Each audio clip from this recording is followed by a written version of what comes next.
तो सूर्य राजा है, लेकिन वो कहीं ना कहीं अब जब युद्ध होता है तो राजा भी युद्ध लड़ने के लिए उतर जाता है। शनि का ये है कि वो ये नहीं देखता कि भाई आप कैसे व्यक्ति हो इस जीवन में, लेकिन आपका जो पिछले कर्मों का हिसाब आया है ना, तो वो आपको उसका फल आपको देना है। वो बुरा हो सकता है, अच्छा हो सकता है, दोनों हो सकता है। कोई बुरा ग्रह है और वो अगर बली नहीं है तो वो बुरा प्रभाव भी उतने अच्छे से नहीं दे पाएगा, ठीक है। तो इस तरीके से, लेकिन अगर बुरा ग्रह बली भी है तो फिर वो बुरा प्रभाव भी आपके जीवन पे अच्छी तरीके से देगा, ठीक है। जय गुरुदेव, जय मां भगवती। तो नमस्कार, मैं मोहित भारद्वाज आप सभी का मेरे YouTube चैनल SBL एस्ट्रोलॉजी में स्वागत करता हूं। हम ग्रहों के गुणधर्मों के बारे में पढ़ रहे हैं, ठीक है, उनको समझने का प्रयास कर रहे हैं और उसी क्रम में आगे बढ़ते हुए मैंने कुछ और गुणधर्मों को यहाँ पे ब्लैक बोर्ड मतलब व्हाइट बोर्ड पे लिखा हुआ है, तो उस हिसाब से हम उनको देखेंगे कि कौन कौन से ग्रहों के क्या क्या गुणधर्म होते हैं और उनको कैसे उनमें वर्गीकृत किया गया है। हम आज पढ़ेंगे कि जो 5 हमारे तत्व होते हैं, तो कौन से तत्वों को हम मतलब किस ग्रह से किस तत्व को देखते हैं, ठीक है, या कौन सा ग्रह किस तत्व को रिप्रेजेंट करता है, ठीक है। देन वर्णात्मक विभाजन देखेंगे कि जो ग्रहों के वर्ण क्या होते हैं, ठीक है, जो हमने जैसे राशियों में पढ़े थे कि ब्राह्मण, क्षत्रिय, वैश्य और शूद्र, ठीक है, ये वर्ण होते हैं हमारे। इनके आधार पे कर्म निर्धारित होता है, ठीक है, कि कौन सा जातक किस कर्म को करने आया है इस जीवन में, ठीक है, इस तरीके से। और ये ऐसा नहीं है कि सिर्फ ग्रह से ही ये डिसाइड हो जाएगा। मैंने बताया ना, किसी जातक की जो जीवन होता है उसकी जो प्रेडिक्शन होती है वो ओवरऑल कुंडली चार्ट देखकर कहीं ना कहीं लग्न कुंडली, चंद्र कुंडली, नवमांश कुंडली, गोचर कुंडली, ये सब जब देख लेते हैं हम, तब एक निर्धारण होता है कि वो व्यक्ति क्या करने आया है जीवन में और उसका जीवन कैसा रहेगा, ठीक है। लेकिन कहीं ना कहीं हमें इनको पता होना चाहिए एक प्रेडिक्शन करने के टाइम पे, या हम अगर अपनी कुंडली भी एनालाइज कर रहे हैं, खुद की कुंडली भी एनालाइज कर रहे हैं, तो हमें ये चीजें पता होनी चाहिए, ठीक है, क्योंकि इन्हीं के बेस पे तो हम फिर प्रेडिक्शन निकाल पाएंगे ना। तो वो उस तरीके से हम इनको समझने का प्रयास कर रहे हैं। तो कहीं ना कहीं वर्णात्मक विभाजन हम पढ़ेंगे, ठीक है। दिशा बल कि कौन सा ग्रह किस दिशा में बली होता है वो आज समझेंगे। दोष हमने जैसे राशियों में पढ़ा था कि 3 प्रकार के दोष होते हैं, पित्त, वात, कफ। वात मतलब वायु, ठीक है, तो पित्त मतलब एक जो एसिड, जो पेट में जो एसिड बनता है, ठीक है, कहीं ना कहीं तो वो उससे संबंधित जो बीमारियां होती हैं, क्योंकि कहते हैं कि अगर हमारा पेट सही है ना तो हम कई बीमारियों से वैसे ही बच जाते हैं, कई बीमारियां हमसे दूर रहती हैं अगर पेट सही है। पित्त के बाद आता है हमारा वात यानी वायु, तो वायु यानी गैस की समस्या भी अगर हमारा जो हवा है हमारे शरीर में वो अगर चलायमान है, निकलती रह रही है, ठहर नहीं रही है कहीं पे भी, तो उससे भी हम कई बीमारियों से बच जाते हैं, ठीक है। और तीसरा हमारा आता है कफ यानी फेफड़ों में जो हमारा कफ के वजह से हम जो नजला होता है, जुकाम होता है, वो भी ये हमारा पित्त, वात और कफ, ये 3 प्रकार के ही दोष होते हैं जिनसे लगभग सारी बीमारियां होती हैं, ठीक है। तो इस तरीके से 3 प्रकार के दोष होते हैं और उनके अनुसार उन्हीं में हमारे ग्रहों को वर्गीकृत किया गया है। फिर हम गुण पढ़ेंगे, कौन सा ग्रह सतोगुण का है, कौन सा ग्रह रजोगुण का है और कौन सा ग्रह तमोगुण का है। ये हमारे 3 प्रकार के गुण हमारे शास्त्रों में बताए गए हैं, ठीक है, और इन्हीं में हम ग्रहों को वर्गीकृत करते हैं और इन्हीं के हिसाब से हम किसी जातक के जीवन को भी देखते हैं, यानी एक जातक में भी यही 3 गुण पाए जा सकते हैं, ठीक है। देन हम पढ़ेंगे कि कौन सा ग्रह दिन में बली होता है, दिवाबली, कौन सा ग्रह रात्रि में बली होता है, ठीक है, और तो उस हिसाब से भी ग्रहों को वर्गीकृत किया जाए, उस हिसाब से भी ग्रहों को वर्गीकृत किया गया है। तो आज हम वही समझेंगे, ठीक है। आपने और कहीं भी देखा होगा तो जो ग्रहों का क्रम लिखा जाता है वो ज्यादातर सूर्य से स्टार्ट होता है, बट यहाँ पे मैंने इस तरीके से क्रम लिखा हुआ है, तो वो क्यों लिखा है मैंने पिछली क्लासेस में भी बताया था, बट मैं इस क्लास में भी इसलिए बता रहा हूं कि ये क्रम हमें याद होना बहुत जरूरी है, ठीक है। तो इसलिए मैं इसको बार बार बताने का प्रयास कर रहा हूं, जिससे हम लोगों को इन्हीं वीडियोस में ही ये क्रम याद हो जाए। तो ये क्रम जो जिस क्रम में मैंने ग्रहों को लिखा हुआ है, ये क्रम जो होता है वो विंशोत्तरी दशाओं का होता है। मतलब विंशोत्तरी दशाओं के माध्यम से हम बहुत एक्यूरेट प्रेडिक्शन कर पाते हैं, ठीक है, किसी भी जातक की, कि उसका जीवन कैसा गुजरेगा।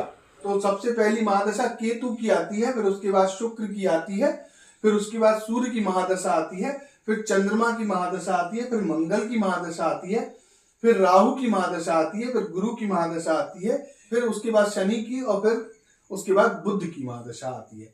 तो अब आते हैं हमारा, पहले हम तत्व ले लेते हैं, ठीक है।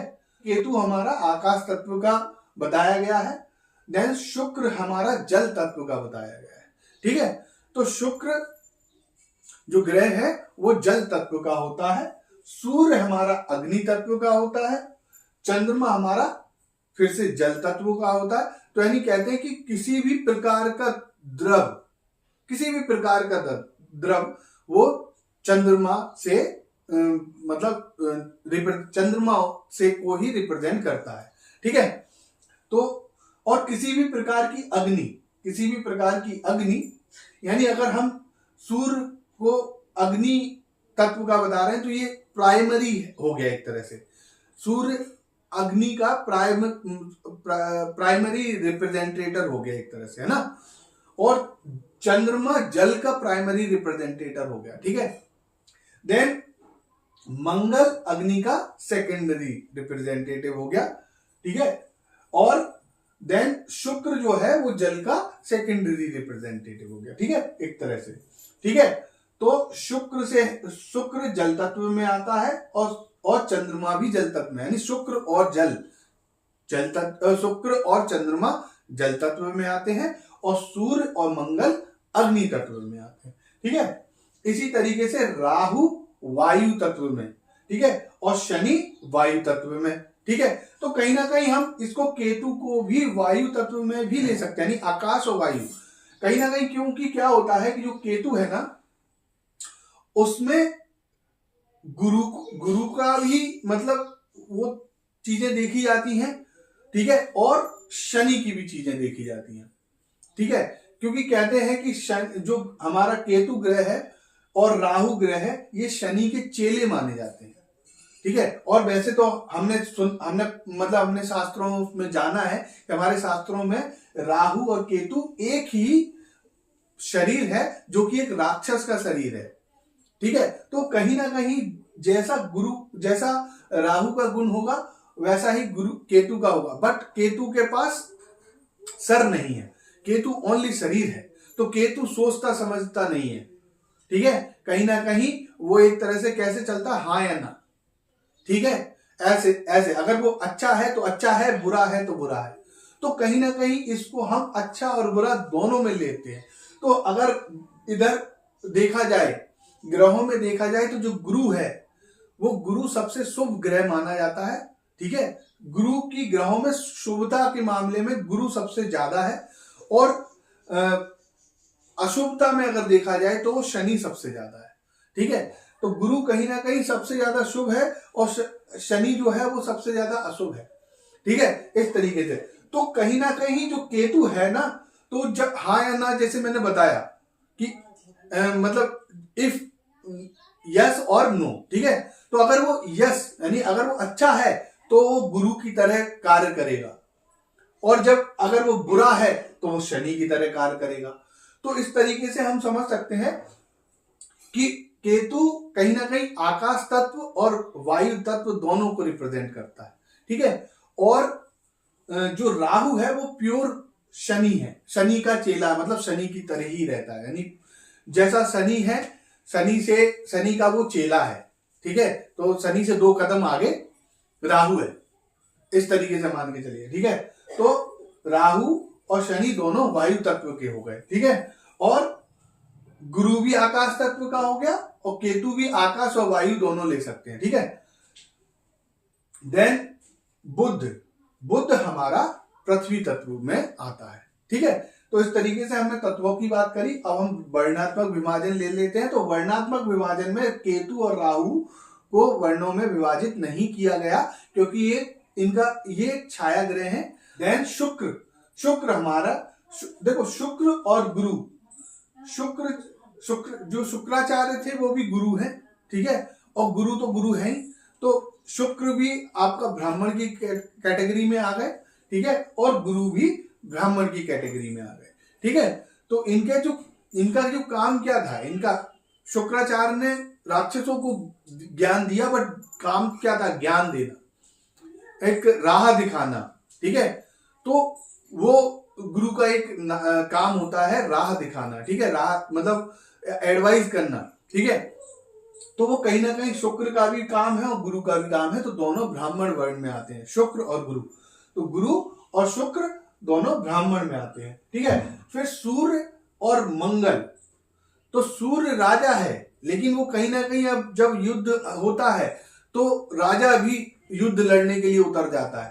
ठीक है, तो राजा एक तरह से क्षत्रिय ही हो गया है ना, क्योंकि उसको वही सब करना पड़ता है जो एक सेनापति को भी करना पड़ता है।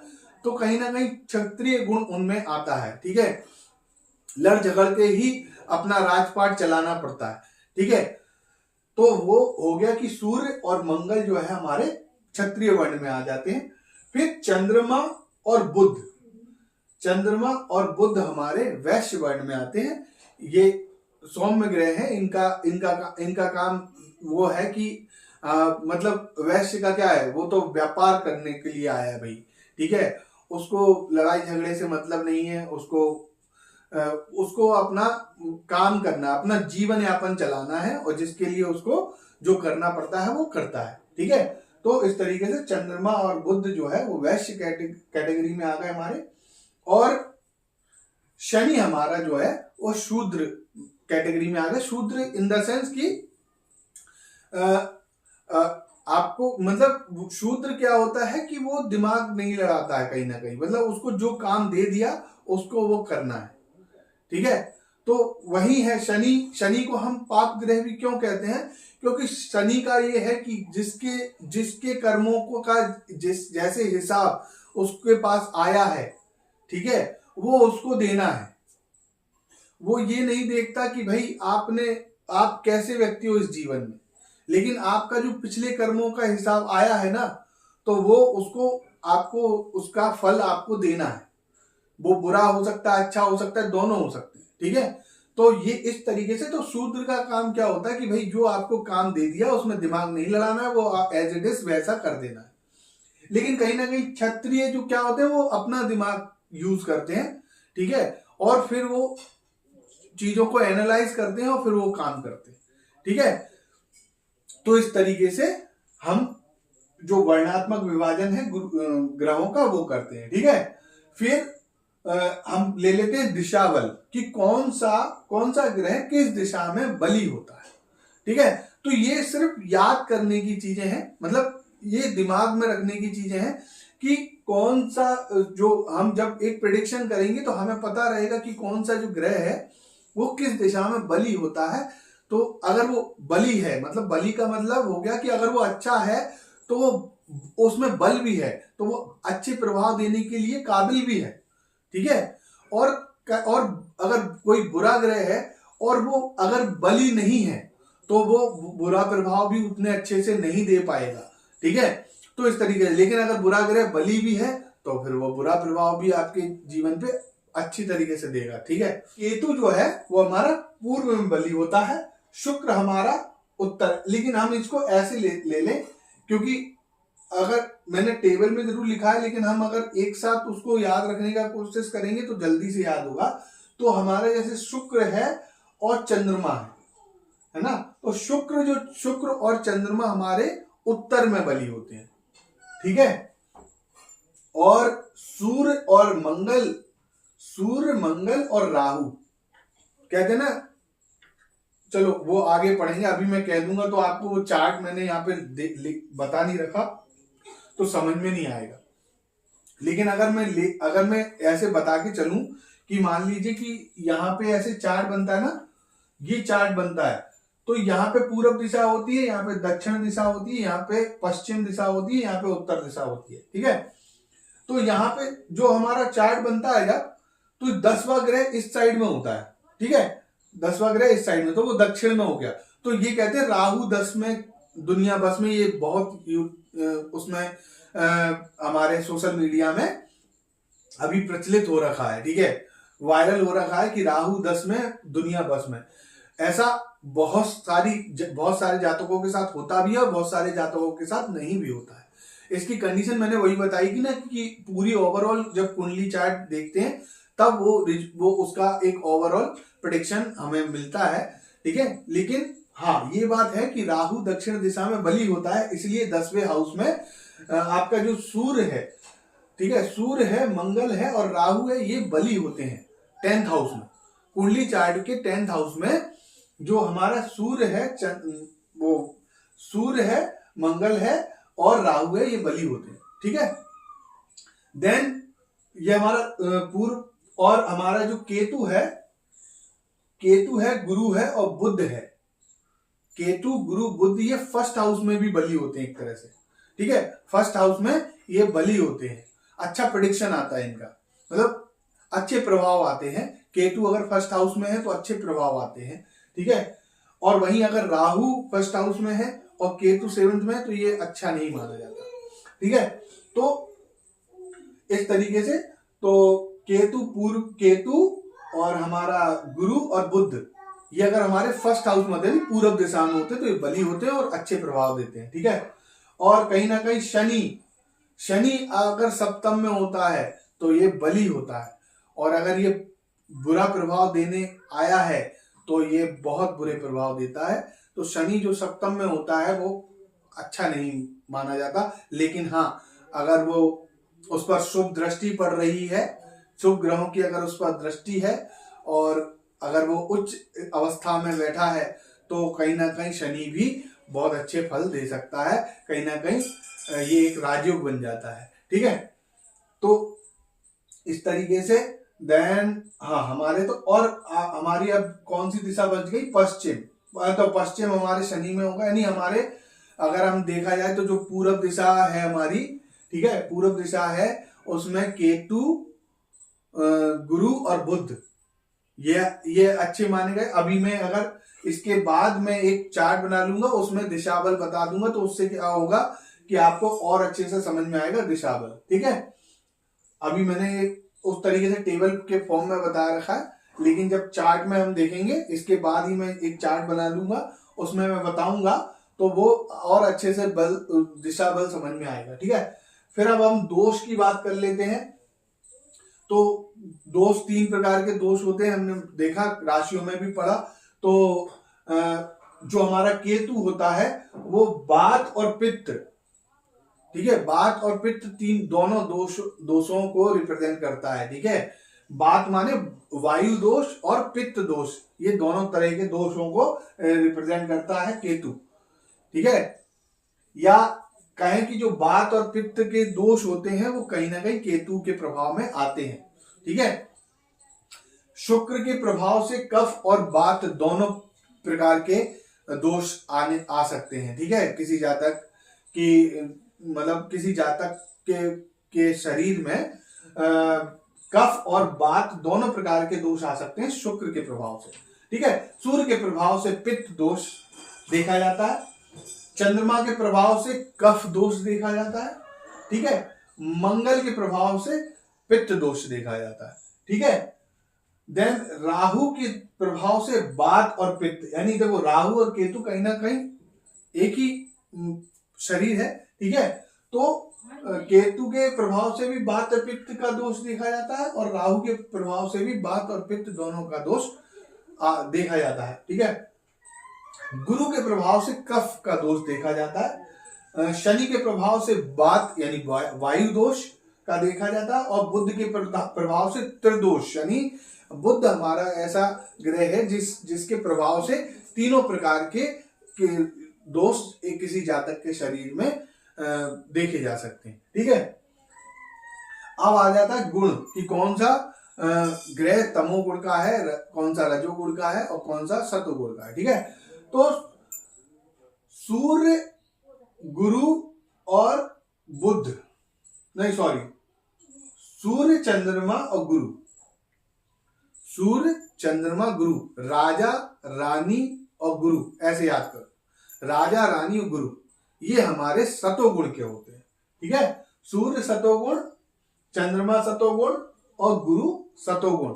यानी ये कह सकते हैं, अभी आप कहेंगे कि भाई सूर्य को तो क्रूर ग्रह माना जाता है, ठीक है, तो ये सतोगुण, फिर भी क्रूरता है, बट इनमें सतोगुण की प्रधानता होती है।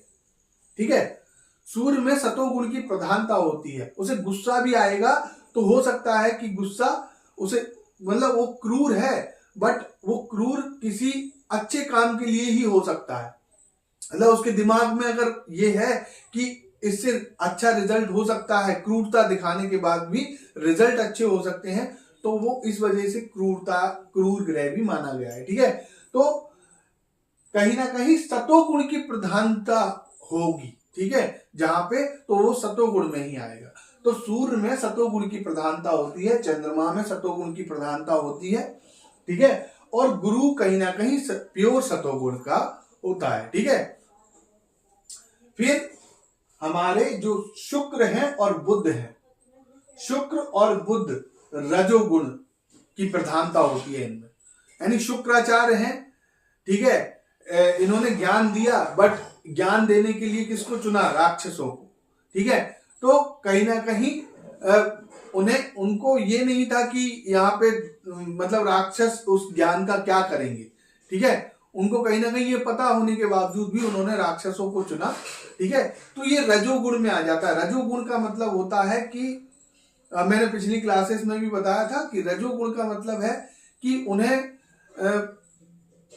उनको बस ये पता है, मतलब वो अगर उन्होंने ये मान लिया कि एक कोई चीज मेरे लिए और मेरी प्रजा के लिए सही है, तो वो काम करते हैं। वो ओवरऑल समाज को नहीं देखते। ठीक है, कि उस पर क्या प्रभाव पड़ेगा। ठीक है, तो उस तरीके से तो रजोगुण की प्रधानता किसमें होती है? शुक्र में और बुध में। ठीक है, और उसके बाद जो तमोगुणी जो ग्रह होते हैं वो हमारे कहीं ना कहीं केतु, राहु, शनि, ठीक है, केतु और जो हमारा और मंगल। ठीक है, तो ये हमारे जो मंगल और शनि को अगर हम उसमें लें याद करने के लिए, तो मंगल और शनि, और कहीं ना कहीं शनि के जो चेले हैं राहु और केतु, है ना, तो मंगल, शनि, राहु, केतु ये हमारे तमोगुणी ग्रह हैं। ठीक है, तो इसी तरीके से हमारे शास्त्रों में इनका ग्रहों का वर्गीकरण किया गया है। ठीक है, देन एक कैटेगरी और है कि कौन सा ग्रह दिन में बलि होता है और कौन सा ग्रह रात्रि में बलि होता है। ठीक है, देखिए क्या है ना कि मैं एक ही वीडियो में इसलिए बेसिक बता देना चाह रहा हूं, मतलब मैं चाहता हूं कि बेसिक जो है ना हमारा वो कम से कम वीडियोस में कवर हो जाए, जिससे क्या होता है कि ये थोड़ा इंटरेस्टिंग टॉपिक नहीं होते, क्योंकि लोगों को ये लगता है कि नहीं भाई जल्दी से जल्दी प्रेडिक्शन पे आइए। ठीक है, लेकिन प्रेडिक्शन करने के लिए ये चीजें जानना बहुत जरूरी होता है, इसलिए मैं चाहता हूं कि थोड़े लंबे वीडियोस बन रहे हैं, बट ये सब चीजें कम से कम वीडियोस में कवर हो जाएं, जिससे हम आगे के इंटरेस्टिंग टॉपिक्स पर जल्दी से आ सके। ठीक है, तो इसीलिए मैंने कहीं ना कहीं ये वर्गीकरण जो है वो ग्रहों की जो गुणधर्म है या राशियों के गुणधर्म है वो 2-3 वीडियो में ही कवर कर दिए हैं। ठीक है, तो इस तरीके से दिन में बलि जो हमारे ग्रह होते हैं दिवाबली, वो हम कह सकते हैं सूर्य, गुरु और जो शुक्र हैं, सूर्य, गुरु और शुक्र जो ग्रह हैं वो हमारे दिन में बलि होते हैं, और जो हमारे चंद्रमा, मंगल, शनि, राहु, केतु ये हमारे रात्रि में बलि होते हैं। ये ग्रह यानी जिन व्यक्तियों, जिन जातकों का जन्म दिन में हुआ है कहीं ना कहीं, तो उसकी कुंडली में क्या होगा? सूर्य, गुरु और शुक्र जो है वो बलि होंगे, एक तरह से उनमें थोड़ा अधिक बल होगा। और जो जातक रात्रि में पैदा हुए हैं, जिनका जन्म रात्रि में हुआ है, उनकी कुंडली में कहीं ना कहीं चंद्रमा, मंगल, शनि, राहु, केतु, ठीक है, इनका मतलब इनका जो बल होगा वो थोड़ा अधिक होगा उस जातक की कुंडली में, ठीक है। और कहीं ना कहीं इनके जो उपाय करे जाते हैं वो भी रात्रि और दिन के आधार पे, मतलब ये बल के आधार पे हम कर सकते हैं कि अगर मान लीजिए सूर्य, गुरु और शुक्र का कोई उपाय है तो वो दिन में करना ज्यादा अच्छा होता है, और चंद्रमा, मंगल, शनि, राहु, केतु का कोई उपाय है तो वो रात्रि में करना ज्यादा अच्छा होता है, ठीक है। और एक जो हमारा ग्रह है बुध, उसको कहते हैं उभय बली, यानी वो दिन में भी बली होता है और रात्रि में भी बली होता है, ठीक है। तो बुध एक ऐसा ग्रह है जिसका ना कोई शत्रु है ना कोई मित्र है, मतलब वो एक सम प्रभाव रखता है सभी के साथ, ठीक है। ना किसी से ज्यादा मैत्री है ना किसी से ज्यादा दुश्मनी है, ठीक है। ना कोई ज्यादा शत्रु ना ज्यादा मित्र, एक सम प्रभाव होता है। तो इसी तरीके से वो रात्रि में भी उसी तरीके से बली होता है, ठीक है, कि वो रात्रि में भी बली है और दिन में भी बली है। तो इस तरीके से हमारे ग्रहों का वर्गीकरण करा गया है, ठीक है। वो हम थोड़ा दिशा बल को इस तरीके से भी समझ लेते हैं, ठीक है। ये हमारा चार्ट है, तो चार्ट में मैंने देखो यहाँ पे लिखा हुआ है कि ये पूर्व दिशा है, ठीक है। तो हम इस तरीके से खड़े हैं, तो ये मान लीजिए हम पूर्व दिशा की साइड देख रहे हैं, तो जब भी हम दाहिने मुड़ेंगे, ठीक है, दाहिने हाथ की तरफ मुड़ेंगे, ठीक है, पूरब से, तो वो क्या आएगा, दक्षिण दिशा आ जाएगी। तो इसी तरीके से जो पूरब से अगर हम दाहिने जाएंगे, ठीक है, तो ये दाहिने हो गया, ये बाएं हो गया ना, तो ये दाहिने जाएंगे तो ये दक्षिण दिशा आ जाएगी। दक्षिण दिशा के बाद फिर दाहिने जाएंगे तो पश्चिम दिशा आ जाएगी, और पश्चिम दिशा के दाहिने जाएंगे तो उत्तर, और उत्तर के फिर दाहिने जाएंगे तो पूरब। तो इस तरीके से तो हमारा चार्ट में ये जो खाना होता है, ठीक है, केंद्र जो हमारा पहला केंद्र जो होता है वो पूर्व दिशा में होता है। फिर जो चौथा हाउस होता है, फोर्थ हाउस, ठीक है, वो कहीं ना कहीं उत्तर दिशा में हो गया, ठीक है। और जो हमारा सेवंथ हाउस हो गया वो पश्चिम दिशा में हो गया, और जो हमारा 10th हाउस हो गया वो दक्षिण दिशा में हो गया। मैंने आपको बताया कि जो कालपुरुष की हमारी कुंडली होती है उसमें, और यह कुंडली जो चार्ट होता है उसमें जो हाउस कहीं कभी चेंज नहीं होता, तो ये हमेशा फर्स्ट हाउस रहेगा, है ना। तो अगर मैं इसको इस तरीके से लिखूं कि ये हमारा फर्स्ट हाउस है, फर्स्ट, ठीक है, ये हमारा सेकंड, ये हमारा थर्ड, ये हमारा फोर्थ, ये फिफ्थ, ये सिक्स्थ, ये सेवंथ, ये हमारा 8th, ये 9th, ये 10th, ये 11th और ये 12th, ठीक है। तो इस तरीके से ये हाउसेस रहते हैं, ये चेंज नहीं होते, ठीक है। तो कहीं ना कहीं फर्स्ट हाउस जो है हमारा पूर्व दिशा में का होता है, ठीक है। देन फोर्थ हाउस उत्तर दिशा, सेवंथ हाउस पश्चिम, और 10th हाउस दक्षिण, ठीक है। तो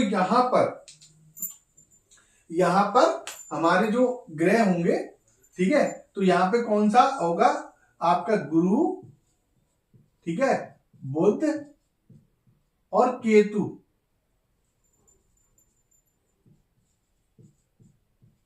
ठीक है। तो गुरु, बुध, केतु ये हमारे पूरब दिशा में बली होंगे, है ना, पूरब दिशा में, तो यानी फर्स्ट हाउस में बली होंगे, ठीक है। इसी तरीके से शुक्र, ठीक है, और बुध, सॉरी,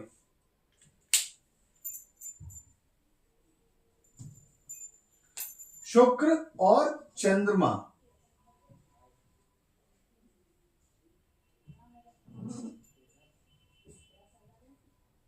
ठीक है, शुक्र और चंद्रमा कहीं ना कहीं हमारे कहां पे, फोर्थ हाउस में बली रहते हैं, यानी उत्तर दिशा में, उत्तर दिशा में बली होते हैं, इसलिए फोर्थ हाउस में शुक्र और चंद्रमा बली होते हैं, ठीक है। यहां पे ऐसे ही यहां पे शनि, ठीक है, यहां पे शनि जो है वो पश्चिम में बली होते हैं, ठीक है। शनि जो ग्रह है वो पश्चिम में बली होते हैं, इसलिए 7th हाउस में वो बली होते हैं, ठीक है। और कहीं ना कहीं 7 राशि में उच्च के भी होते हैं, इसीलिए यानी जो कालपुरुष की हमारी कुंडली है, तो देखो कहीं ना कहीं तो 7 राशि में जो शनि है वो उच्च के भी होते हैं, ठीक है। तो शनि राशि जो हमारी कालपुरुष की कुंडली है उसमें क्या होता है, पहली राशि पहले हाउस में होगी, है ना। तो फर्स्ट एक मेष राशि आ गई, फिर 2, 3, 4, 5, 6, 7, यानी इसमें तुला राशि ही आएगी। तो तुला में जो शनि होते हैं वो उच्च के भी होते हैं, ठीक है, और वो कहीं ना कहीं पश्चिम दिशा में बली भी होते हैं, ठीक है। और 10th हाउस में हमारे सूर्य, मंगल और राहु ये हमारे दक्षिण दिशा में बली होते हैं। कौन सी दिशा? दक्षिण दिशा। तो दक्षिण दिशा में सूर्य, मंगल और राहु भी बली होते हैं। ठीक है, तो इस तरीके से मैंने चार्ट में दिशा बल को दिखाया, तो वो थोड़ा और अच्छे से कुंडली चार्ट में समझ में आएगा कि कौन सा ग्रह किस दिशा में ज्यादा बली होता है। ठीक है, तो बस आज के वीडियो में इतना ही। ठीक है, अगर आपको ये वीडियोस अच्छे लग रहे हैं तो आप इस चैनल को सब्सक्राइब कर सकते हैं। ठीक है, और लाइक भी कर सकते हैं, इस पर्टिकुलर वीडियो को लाइक कर सकते हैं। और अगर आपको लग रहा है कि किसी को इन वीडियोस की नीड हो सकती है, किसी का इंटरेस्ट है एस्ट्रोलॉजी में और वो फ्री में सीखना चाहता है, तो आप इस चैनल को शेयर भी कर सकते हैं किसी के साथ, जिससे उसको भी एस्ट्रोलॉजी फ्री में सीख सके वो। ठीक है, तो आज के लिए इतना ही। धन्यवाद।